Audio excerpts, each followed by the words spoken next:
Disons d'abord qu'au départ que la recherche en histoire du théâtre est difficile dans la mesure où pour ces siècles, en particulier le 17e et le 18e, nous disposons de très peu d'informations et que les informations dont nous disposons sont fragmentaires.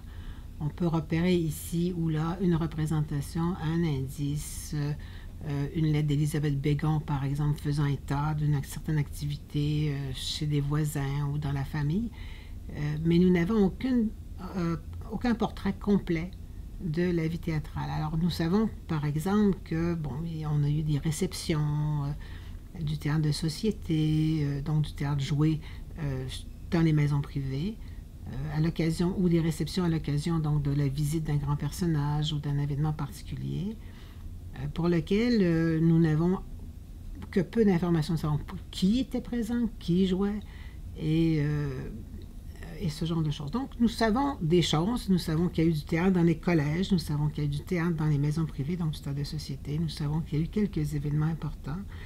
On sait par exemple qu'on a pu jouer Corneille en 1651, 52, qu'on a pu jouer Mithridate en 1693, et l'événement évidemment le plus marquant, celui du Tartuffe de Molière, parce qu'il fut disons, interdit par le Monseigneur de Laval, est resté plus dans les mémoires, puisque l'interdit lui-même fait l'objet d'un écrit. Frontenac, à ce moment, avait dû rembourser la mise en scène et renoncer à présenter cette pièce de Molière.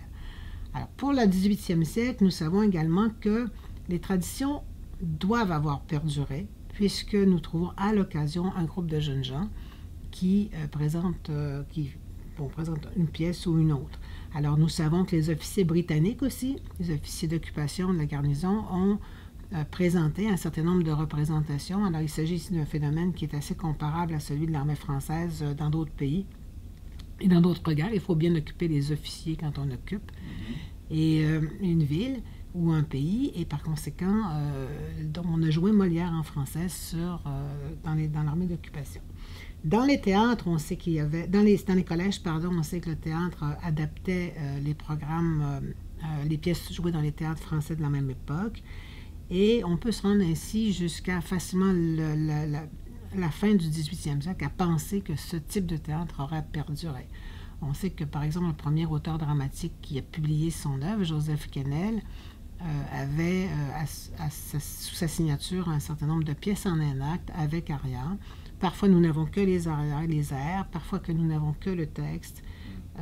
Mais on se souvient que ça a été joué quelque part dans des maisons privées, mais dont nous n'avons qu'assez peu sur lesquelles nous avons assez peu de renseignements. Donc, il y a toute une série d'activités.